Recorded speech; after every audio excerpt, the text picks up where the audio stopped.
Practice Test 2. You will hear a number of different recordings and you'll have to answer questions on what you will hear. There will be time for you to read the instructions and questions, and you will have a chance to check your work. All the recordings will be played once only. The test is in 4 sections. Write all of your answers on the test pages. At the end of the test, you will be given 10 minutes to transfer your answers to an answer sheet. Now turn to Section 1 on page 45.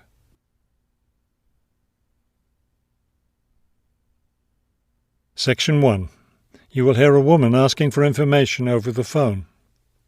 First, you have some time to look at questions 1 to 5 on page 45.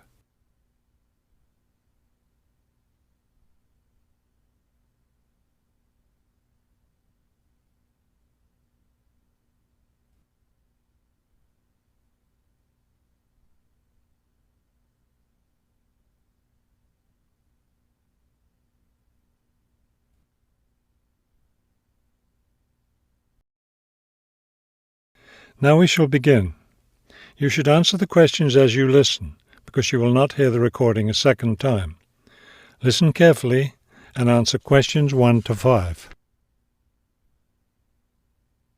Good afternoon, Plainfield Community Centre. Yes, hi. I'm new in town, and I was curious about the services the community centre has to offer. We offer a variety of recreational activities. What were you interested in particular? Well, everything, I guess. Okay, let's start with kids. I have a teenage son. What activities do you have for teens? Right now, during the school year, we have tutoring sessions for children and teens in all subjects. That would be good. He needs help with algebra. We can certainly help with that. Just have him come by any Wednesday or Saturday afternoon. That's when the tutoring sessions are scheduled. Fantastic! What about sports? Do you have sports activities for teens? We have tennis lessons on Sunday mornings for teens and Sunday afternoon for adults. I don't think my son would like that, but my husband might. For myself, I'd be more interested in yoga. Do you offer yoga classes? We do. Our yoga classes take place on Tuesday and Thursday evenings. We divide it up into several groups, so there's one class for younger children, one for teens, and one for adults. Really? I doubt my husband and son would be interested, but I'd like to sign up for yoga. I also like reading. Do you have any book clubs? We have one just about to start. The first meeting will be next Friday morning. It will focus on early 20th century novels. Too bad it's Friday morning. I think my son would enjoy it, but of course he's in school at that time. Well, actually, that book club is for adults only. We may start one up for teens next summer, but we have nothing for that age group right now. Oh well, I suppose he has enough to keep him busy for now. Now, what about fees? Do these classes and activities cost anything? Before you hear the rest of the conversation, you have some time to look at questions 6 to 10 on page 45.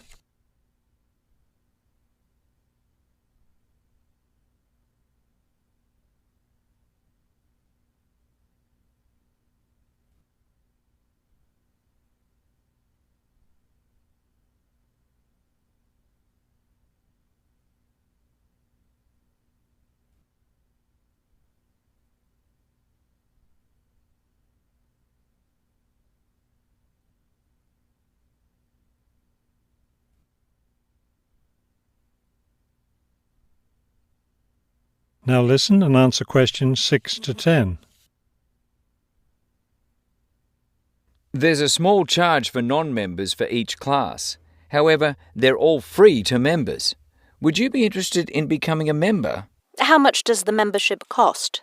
Not much at all. The yearly fee is $75 for individuals and $225 for families. What do I get with the membership? You get free access to all classes and activities, and you can use our facilities like the tennis court, the exercise room and the meeting room. It's not a bad deal, really. Could you tell me exactly where the centre is located? It's at 107 Elliott Street. Is that Elliott with 2 L's or 1 L? 1 L. E-L-I-O-T. It's right downtown. I think I know where it is. Do you have free parking? Yes, you can park just across the street. There's a garage there. That sounds easy enough. Maybe I'll come in one day next week and sign up for some classes. That would be fine. But don't come on Monday because we're closed that day.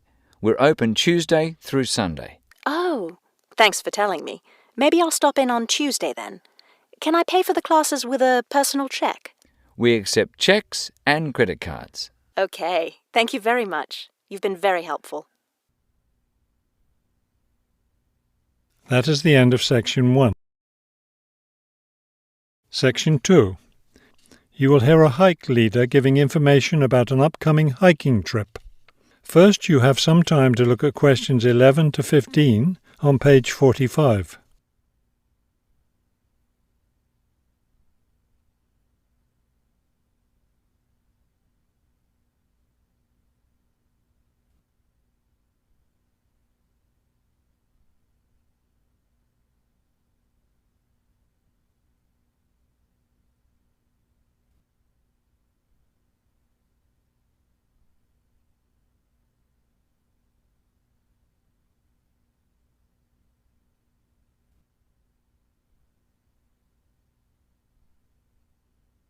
As you listen to the first part of the talk, answer questions 11 to 15. Good evening, everyone. As you know, this is our last meeting before we set off on our annual week-long hiking trip. So tonight I'll be telling you everything you'll need to know to be ready for the trip. Let's talk about equipment first. Having the right equipment is essential for your comfort and safety. First, you'll need a warm and comfortable sleeping bag. However, you won't need to worry about carrying a tent, since we'll be sleeping in shelters along the way. Also, part of the fee you've paid for the trip goes toward food, so you won't need to put that on your packing list either. We found, though, that it's more efficient for each person to bring his or her own dishes, so be sure to pack a plastic bowl, a cup, and a fork, knife, and spoon. That's all you'll need in the way of dishes. Perhaps the most important item to put on your list is a comfortable pair of hiking boots. Nothing ruins a hike more than getting blisters and sores from ill-fitting boots. So make sure your boots fit you right.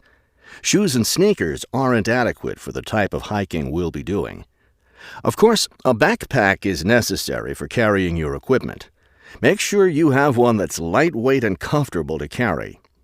Walking poles have become popular among hikers recently, but we don't recommend them. They can get in the way when too many hikers are using them at once, and some serious injuries have been caused. So it's best to leave those at home. Let's see. What else? Oh, yes. Some people have asked me about trail maps. They're available, but you really don't need them, as your hike leaders have scouted out the trail and will be guiding you along the way. And don't forget to bring a warm jacket. You may think you won't need one in this warm summer weather, but remember that evenings in the mountains can get quite cold. Is there anything else I need to tell you? Oh, yes, your guides will each be carrying a first aid kit, so that's one less thing for you to pack yourself. Remember, you'll be carrying your backpack all day, so keep your load light and don't overpack. Before you hear the rest of the talk, you have some time to look at questions 16 to 20 on page 46.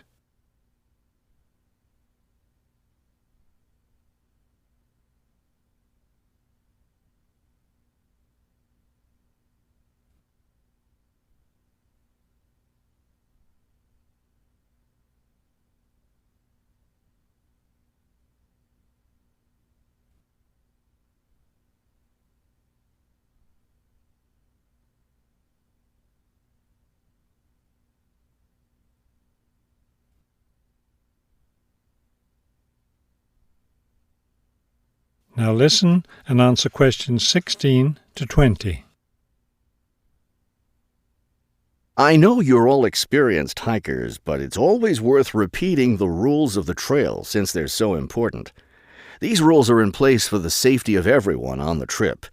As you know, there'll be a hike leader walking at the head of the line who will show the group the way.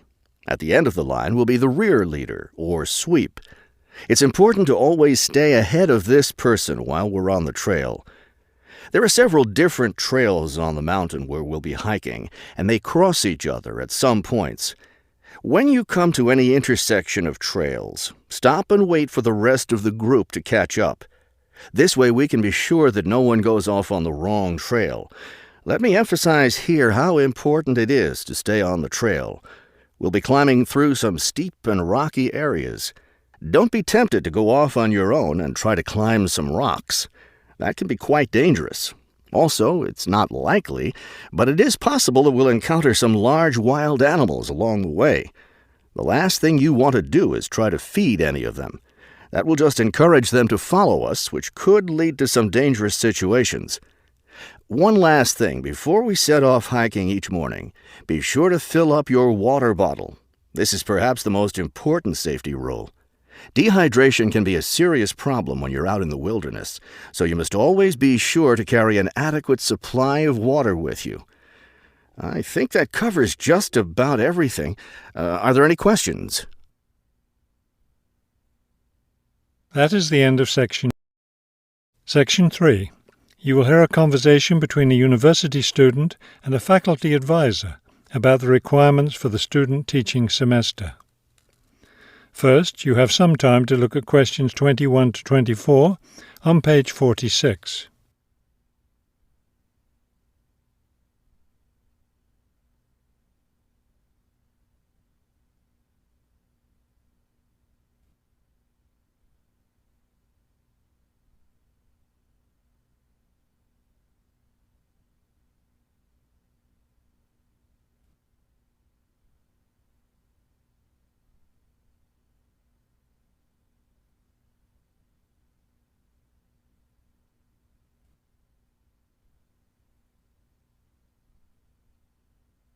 As you listen to the first part of the conversation, answer questions 21 to 24. I'd like to go over with you today some of the requirements for your student teaching, which you'll be undertaking next semester. I'm really looking forward to working in a real classroom and teaching children, but I'm nervous about it too. One of my roles is to provide you with whatever support you may require. One thing that helps me do that is to know what you're doing in the classroom, so I require all my students to keep a journal about their teaching experience. That sounds like a lot of work. Will I have to write in it every day? Yes, if you can. You'll give it to me at the end of each week. Another thing I'll want from you is a few sample lesson plans. I'll let you know ahead of time exactly how I want you to do them. Several of us from the university will be student teaching at the same school. Are we supposed to get together regularly to discuss our work? I'll meet with each student teacher individually, but you aren't required to meet with each other. Of course, you can talk together as much as you want. You will, however, have to observe some of the other teachers in the school, besides the teacher you'll be working with. Then will I get an evaluation from my supervising teacher at the end of the semester? Actually, no. I'll do your evaluation, and I'll base it on several things. One is your required portfolio, which should contain samples of your class activities and your students' work. Another important thing is your term paper. Then there won't be a final exam? No, we don't feel that's necessary for student teaching. Before you hear the rest of the conversation, you have some time to look at questions 25 to 30 on page 46.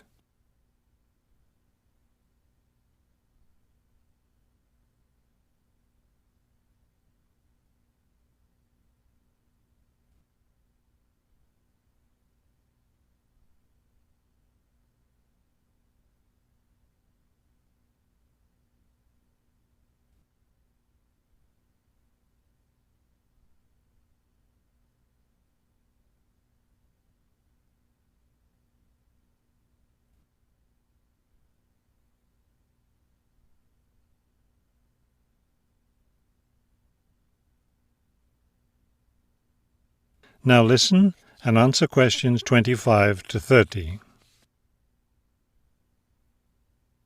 I know I have to get an agreement form signed. Since you're my advisor, Are you the one to do that? No, that form is for your supervising teacher to sign, to document that he or she agrees to have you in the classroom as a student teacher. Oh, I see. I'm concerned about the term paper I'll have to do and the evaluation process. I'm not sure I understand what I'm supposed to do. Regarding the term paper, the first thing is to choose a topic. It should be related to your teaching work. You should let me know your term paper topic by the end of the first week of the semester. Will you be observing me regularly in the classroom? Yes, and during the fourth week of the semester, we'll have our first evaluation meeting to discuss my observations. One thing I'm really looking forward to is the student-teacher conference that the university puts on every year. I'm glad you're looking forward to it. Of course, everyone in the program is required to attend. The conference takes place, let me check. Yes, the seventh week of the semester. When will I have to turn in my term paper? The term paper is due by the end of the 14th week of the semester. Then during the 15th and final week, we'll get together one last time for a semester review. Wow, it looks like I have a busy semester ahead of me. That is the end of Section 4. You will hear a lecture about customer psychology. First, you have some time to look at questions 31 to 35 on page 47.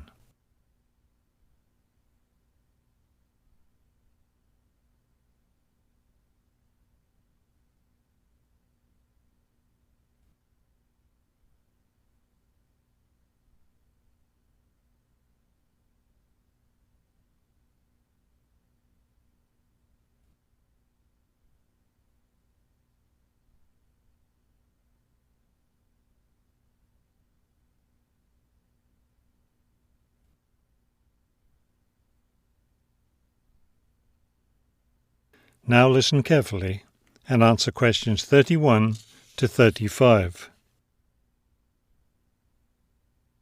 An understanding of customer psychology is an invaluable aid for retailers looking for ways to increase sales. Much can be done to the store environment to encourage shoppers to linger longer and spend more money. The first aspect to consider is the physical organisation of the store. Placement of merchandise has a great deal of influence on what customers buy. For example, a common practice among retailers is to place the store's best-selling merchandise near the back of the store. In order to get to these popular items from the front entrance, customers have to walk down aisles filled with merchandise that they might not see otherwise. Carpets are also used to direct customers through particular areas of the store. Retailers choose carpets not only for their decorative or comfort value, but also because lines or other types of patterns in the carpets can subtly guide shoppers in certain directions. Besides encouraging shoppers to go to certain areas of the store, retailers also want to keep them in the store longer. One way to do this is to provide comfortable seating throughout the store, but not too close to the doors. This gives customers a chance to rest and then continue shopping. Retailers can do a number of things to create a pleasant atmosphere in the store, thereby encouraging more purchases. Music is commonly used, not as entertainment, but as a calming influence. It can slow the customer's pace through the store, making them spend more time shopping and consequentially making more purchases. Scents are also used in various ways. Everyone has had the experience of being drawn into a bakery by the smell of fresh bread. Experiments have been done with other types of scents as well. For example, the scent of vanilla has been used to increase sales in clothing stores. Before you hear the rest of the talk, you have some time to look at questions 36 to 40 on page 48.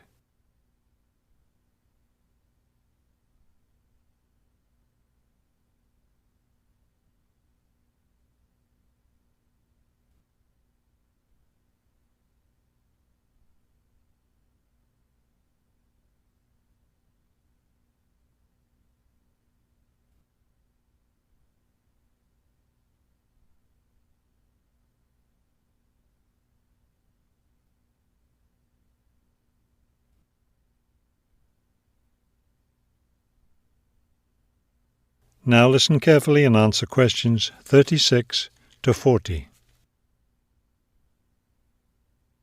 Use of colour is another important aspect of store environment. Certain colours can affect behaviour as well as mood. Light purple, for example, has been found to have an interesting effect on customer behaviour. People shopping in an environment where light purple is the predominating colour seem to spend money more than shoppers in other environments. Orange is a colour that's often used in fast food restaurants. It encourages customers to leave faster, making room for the next group of diners. Blue, on the other hand, is a calming colour. It gives customers a sense of security, so it's a good colour for any business to use. In addition to using colour to create mood and affect customer behaviour, colour can also be used to attract certain kinds of customers to a business. Stores that cater to a younger clientele should use bold, bright colours, which tend to be attractive to younger people. Stores that are interested in attracting an older clientele will have more success with soft, subtle colours, as older people find these colours more appealing. That is the end of section 4.